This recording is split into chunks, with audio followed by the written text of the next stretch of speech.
오늘 여러분과 함께 봉독한 요엘서의 말씀은 기원전 830년에 쓰였던 이제 지금부터 한 2850여 년 전 남왕국 유다에서 활동했던 요엘 선지자가 외쳤던 말씀입니다. 그 당시 남유다의 상황, 하나님의 진노를 받았습니다. 그래서 메뚜기 재앙, 곡식에 추수할 곡식이 있어야 되는데 오늘 말씀에 있는 것처럼 메뚜기를 보내고 느치와 황충과 팥종이가 다 먹어치웠어요. 남은 게 없습니다. 빈들이 됐어요. 폐허가 됐습니다. 뿐만 아니라 가뭄의 재앙을 통해서 엎친 데 덮친 격으로 도저히 살아갈 수 없는 그런 피폐한 상황에 놓여지게 됐습니다. 그런데 무엇 때문에 이러한 상황이 주어졌는가를 알지 못하는 겁니다. 그래서 요엘 선지자는 그들을 향해서 바로 이 재앙이 하나님께서 유다 백성들을 향해서 다시 돌이키고 하나님께로 돌아오게 하고 다시 살리시기 위한 하나님의 간절한 부르심이라는 것을 오늘 말씀을 해주고 있는 것입니다. 그래서 회개하는 자가, 하나님께 돌아오는 자가 다시 회복의 은혜를 얻을 수 있다는 말씀을 주셨습니다. 여러분, 오늘 우리에게 주시는 하나님의 회복의 말씀을 통해서 다시 한번 여러분의 삶과 여러분의 영과 육에 힘을 얻게 되는, 새롭게 되는 은혜가 있게 되시기를 간절히 축원합니다. 그러면 먼저 하나님은 우리 가운데 계신다는 것을 기억해야 됩니다. 하나님이 오늘 우리와 함께 하신다는 사실, 우리 가운데 하나님이 계신다는 사실을 믿으시기 바랍니다. 21절 보면 땅이여 두려워하지 말고 기뻐하며 즐거워할지어다 큰 여호와께서 큰 일을 행하셨음이로다 이렇게 말씀합니다. 땅이 두려워한다고 그랬어요. 여러분, 땅이 두려워한다는 것은 그 땅이 저주받았음을 의미하는 것입니다. 하나님이 떠나셨어요. 하나님의 손길이 떠나셨어요. 하나님의 은혜가 그곳에 떠났습니다. 하나님이 그곳에 계시지 않습니다. 그것이 곧 저주이고 그것이 곧 이러한 상황을 만들어 놓은 거예요. 가뭄이 오고 곡식이 마르고 메뚜기 떼가 다 먹어치우고 쓸모 없어지고 버림받은 땅이 된 것은 하나님이 거기에 계시지 않기 때문입니다. 하나님이 은혜를 거둬가신 겁니다. 은혜가 있어야 그곳에 생명이 있고 열매가 있는데 하나님이 떠나시니 은혜가 사라진 겁니다. 오늘 우리의 심령, 우리의 삶, 여러분의 상황, 환경, 형편 속에 혹시라도 오늘 유대 백성들의 상황같이 메뚜기가 와서 다 쓸어가고 가뭄이 와서 말라버리고 아무것도 거둘 수 없는 상황이 됐다면 한번 돌아보십시오. 내 삶에 하나님이 계신가? 내 중심에 하나님이 존재하고 있는가? 내가 하나님과 동행하고 있는가를 생각하시면서 여러분 다시 한번 하나님을 여러분의 삶으로, 여러분의 중심으로 모시고 살아갈 수 있기를 간절히 축원합니다. 오늘 본문 18절 말씀에 보면 이제 그때 여호와께서 자기의 땅을 극진히 사랑하시어 그의 백성을 불쌍히 여기실 것이라 이렇게 요엘 선지자가 말씀합니다. 그때라고 하는 것은 이스라엘 백성이 회개하고 하나님께로 돌아올 때를 말합니다. 그때 여호와께서 자기 땅을 극진히 사랑하신다 그랬어요. 하나님의 은혜가 떠났다는 것은 하나님의 사랑이 그곳에 임하지 않는다는 것인데 다시 하나님이 사랑하심, 회개하고 돌아올 때 하나님이 사랑하시는데 얼마나 사랑하시냐? 극진히 사랑하신다. 근데 이 성경을 우리가 예전에 읽었던 개역 한글 판에 보면 이렇게 번역한 것을 볼 수 있습니다. 그때 야훼께서 자기 땅을 위하여 중심이 뜨거우시다 이렇게 표현하고 있어요. 하나님의 중심이 뜨겁다는 거예요. 하나님 마음의 중심이 뜨거울 정도로 우리를 사랑하시는 그 하나님의 사랑이 우리 가운데 있을 때, 우리가 하나님과 그 사랑의 관계가 되고 뜨거운 사랑의 관계로 연결될 때 우리 가운데 저주가 사라지고 재앙이 사라지고 하나님의 놀라운 은혜와 복이 충만하게 되는 역사가 있게 될 줄로 믿습니다. 바로 하나님께로 돌아올 때에 가능한 것입니다. 또 하나님을 우리의 삶으로 모실 때에 가능한 것이죠. 하나님이 우리 가운데 계실 때 온전한 예배가 될 수 있고 하나님이 우리 가운데 임하실 때 우리의 하는 일이 하나님이 원하시는 일을 할 것이고 우리의 일을 통해서 하나님이 영광 받으시는 놀라운 역사가 일어나게 되는 것입니다. 요엘서 2장 13절 말씀에 너희는 옷을 찢지 말고 마음을 찢고 너희 하나님 여호와께로 돌아올지어다. 그는 은혜로우시며 자비로우시며 노하기를 더디하시며 인애가 크시사 뜻을 돌이켜 재앙을 내리지 아니하신다. 여러분, 하나님께로 온전한 회개로 돌아오는 성도가 될 때, 온전한 회개가 우리 가운데 있을 때 하나님께서 우리에게 재앙을 내리지 아니하시고 회복시키시고 새 은혜로 채워주실 줄로 믿습니다. 여러분, 옷을 찢지 말고 마음을 찢으라고 그랬어요. 무슨 말입니까? 진심으로 전심으로 온전한 회개를 원하신다는 것이죠. 형식적인 회개, 외적인 예배, 외식하는 신앙생활, 보여지기 위한 신앙생활이 아니라 중심으로부터 진심으로 하나님을 예배하고 섬길 때 하나님이 그 예배를 받으시고 우리를 새롭게 해 주실 것입니다. 옷을 찢지 말고 마음을 찢는다. 근데 여러분, 이 마음을 찢는다는 말 표현을 제가 다른 번역의 성경을 보니까 얼마나 실제적으로 표현했는지, 이 공동 번역에는 이렇게 써 있어요. 마음을 찢는다는 말을 너희 심장을 찢으라 이렇게 했어요. 여러분, 심장을 찢으래요. 아유, 심장을 어떻게 찢습니까? 이것은 좀 더 아주 간절한 마음으로 표현한 거죠. 심장이 찢는다. 얼마나 고통스럽겠습니까? 또 얼마나 그 말로 표현할 수 없는 그런 마음을 가지고 정말 절실하게 하나님 앞에 간절하게 애통하는 마음으로 내 죄악과 내 잘못을 하나님 앞에 회개하면서 그런 마음을 가지고 나와서 하나님 앞에 돌아올 때 하나님이 받으시고 하나님께서 이전에 잃어버린 것들을 다 채우시고 회복시켜 주신다는 약속이 우리에게 주어진 것입니다. 죄인 하나가 회개하면 하늘에서 회개할 것 없는 의인 99을 인해서 기뻐하는 것보다 더 기뻐하신다고 주님 말씀하신 것처럼 오늘 여러분, 우리 마음 찢고 회개하며 주님 앞에 돌아올 때 하나님이 가장 기뻐하실 줄로 믿고, 여러분, 하나님 앞에 온전한 회개로 다시 한번 새롭게 변화되고 새로운 은혜 가운데 거할 수 있는 믿음의 성도들 되시기를 간절히 축원합니다. 두 번째, 하나님은 큰 일을 행하심으로 우리에게 은혜 주시기 위해서 우리에게 기대하시는 것이 있는데, 바로 하나님은 한 분밖에 없다고 하는, 하나님은 여호와 한 분밖에 없다고 하는 신앙의 고백을 기대하고 계십니다. 하나님의 율법을 대표하는 10계명 중에서 가장 첫 번째 되는 계명이 무엇입니까? 오직 하나님만을 섬기라는 말씀입니다. 10계명이 기록된 출애굽기 20장에 보면 1절부터 3절 제일 처음에 기록된 말씀입니다. 하나님이 이 모든 말씀으로 말씀하여 이르실 때 나는 너를 애굽 땅 종되었던 집에서 인도해낸 내 하나님 여호와니라. 너는 나 외에는 다른 신들을 내게 두지 말라. 여러분, 하나님이 말씀을 주시고 율법을 주시면서 가장 처음 말씀하신 거 얼마나 중요합니까? 제일 처음 강조하시고 기대하시고 원하시는 말씀이 뭐냐? 나 외에는 다른 신들을 내게 두지 말라는 겁니다. 이 말씀을 하나님은 지키시길 원하셨습니다. 그런데 이스라엘 백성들은 이 말씀을 어겼습니다. 이 법을 어겼습니다. 출애굽한 이후에 하나님께서 약속하신 가나안 땅에 들어가게 됩니다. 가나안 땅에 들어가서는 변화가 있었습니다. 이스라엘 백성들은 양을 치고 목축을 하는 그런 민족입니다. 지금도 그 땅에 가보면 베두인족들이 있어서 양들을 데리고 다니면서 짐승들을 다니면서 풀을 뜯기고 이곳저곳 이동하는 그런 유목민들의 삶을 사는 것을 볼 수 있죠. 바로 유목민들이 이스라엘 백성들의 모습인데 가나안 땅에 들어가니까 변화가 있어요. 목축업뿐만 아니라 그 땅에는 농사를 짓는 농경 문화가 가나안 문화의 중심입니다. 농사를 짓기 위해서는 정착하고 정주하는데 그들의 삶에서 가장 중요한 게 뭐냐? 비입니다.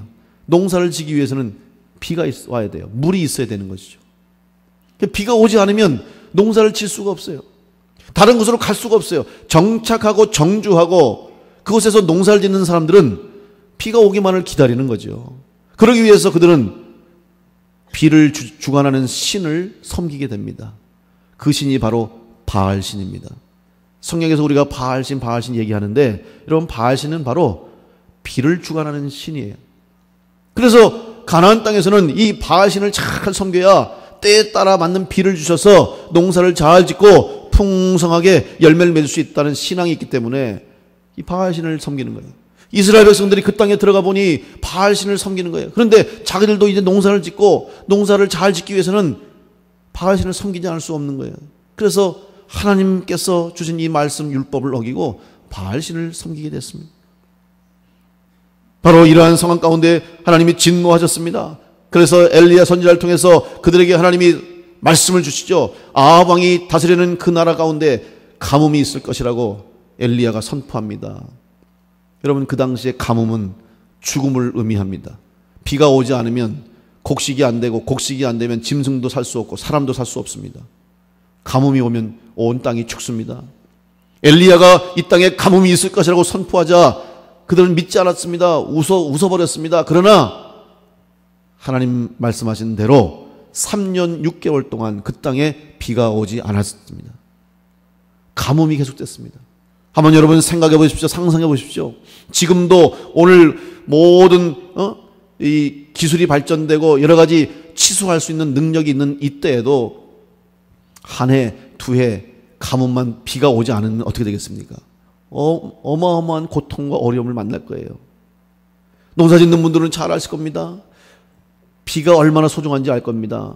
가뭄이 들어서 지하수를 끌어내고 농수를 써도 비 한 번 뿌려주는 것과는 비교할 수가 없어요. 그런데 농사 짓기 위해서 이렇게 소중한 비가 3년 그리고 6개월 동안 비가 오지 않았다고 하는 것은 그 땅이 얼마나 지금 피폐해 있고 그들의 상태가 얼마나 지금 절박하고 어려운지 알 수 있어요. 그러니 이 땅을 저주한 엘리야를 향해서 그들의 분노 또 그들의 적대감이 지금 얼마나 올라와 있는지 죽이고자 하는 거죠. 그래서 아합 왕이 엘리야를 잡아 죽이려고 혈안이 되어 있는 거예요. 갈멜산에서 바알신 섬기는 선지자들, 아세라 선지자들 850명과 드디어 영적 대결을 하지 않습니까? 그때 엘리야가 하나님 나의 하나님 부를 때에 도랑에 물을 흥건하게 놓고 여호와의 전을 수축하고 기도했을 때 그 불이 다 마른 물을 살라버렸어요. 핥아버렸어요.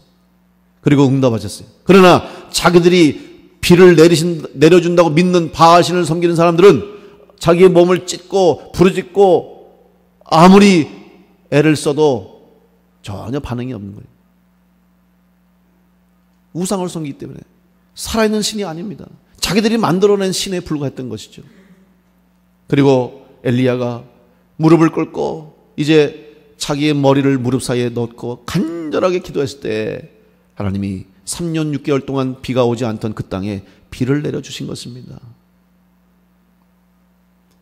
여러분, 하나님 한 분밖에 없다는 믿음의 고백을 하며 하나님만을 예배하고 신앙하는 우리의 삶이 될 때 우리 인생의 가뭄, 우리의 삶의 피폐한 상황, 여러 가지 문제와 걱정이 있다 할지라도 그런 것까지도 하나님이 다 해결해 주시고 단비를 주시고 우리에게 필요한 은혜의 비를 주셔서 문제가 해결되고 다시 생명을 얻고 회복되는 역사가 우리 가운데 있게 될 줄로 믿습니다. 그 하나님 한 분만을 섬기는 믿음의 성도들 되시기를 간절히 축원합니다. 오늘 23절 말씀에 시온의 자녀들아 너희는 너희 하나님 여호와로 말미암아 기뻐하며 즐거워할지어다. 그가 너희를 위하여 비를 내리시되 이른 비를 너희에게 적당하게 주시리니 이른 비와 늦은 비가 예전과 같을 것이라. 여러분, 예전과 같을 것이라는 말씀입니다. 무슨 말입니까? 예전에는 이런 은혜가 동일하게 있었다는 거예요. 그런데 이스라엘 유다 백성들은 그 은혜를 은혜로 알지 못했어요. 하나님이 이른 비와 늦은 비를 주셨음에도 불구하고 감사하지 못했습니다. 그것이 하나님의 놀라운 축복이요 이것이 얼마나 귀한 것인가를 알지 못했어요. 그러니까 없는 것 생각하고 부족한 것 생각하고 채워지지 않는 것만 생각하고 불평하고 원망하고 하나님을 향해 등을 돌리고 하나님으로부터 떨어져 나간 것이죠. 그것이 바로 재앙의 원인이요 진노의 원인이 됐던 것입니다. 이제 하나님께로 다시 돌아와서 하나님의 은혜 없이는 살 수 없다는 고백을 하게 될 때 하나님이 때를 따라 주시는 은혜, 이른 비와 늦은 비를 주심으로 예전과 같은 은혜를 동일하게 주신다고 하는 회복과 축복의 말씀인 줄로 믿습니다.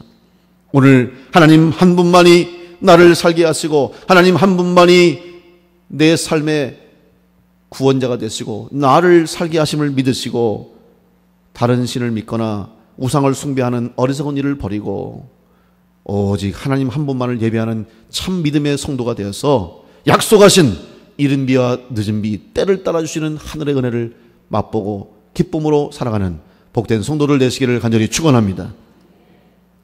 셋째로 우리는 큰 일을 행하시는 회복시킨 하나님의 은혜를 얻기 위해서 하나님이 주시는 말씀을 다시 한번 볼 수 있는데 그것은 바로 하나님의 백성은 이 세상에서 당당하게 될 것이라고 하는 축복의 말씀을 볼 수 있습니다.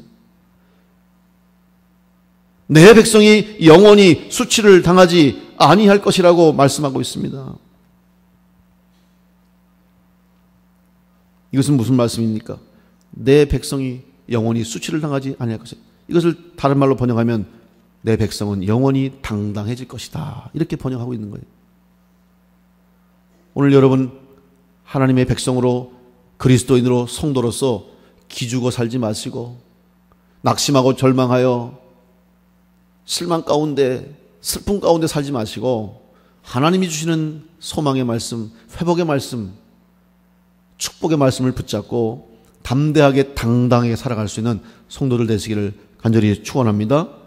그러기 위해서는 우리가 하나님의 백성으로 회복되어서 영적으로 육적으로 강건하고 당당한 삶을 살기 위해서 우리에게 필요한 것은 하나님의 영을 받아야 된다는 사실입니다. 하나님의 영, 여러분 이 영은 루아흐라고 그랬습니다. 히브리어로 루아흐. 이것은 영이요 숨이요 생명을 말합니다. 기운을 말하죠. 그래서 아담을 만드실 때 그 코에 생기를 불어넣었다 할 때 루아흐를 씁니다.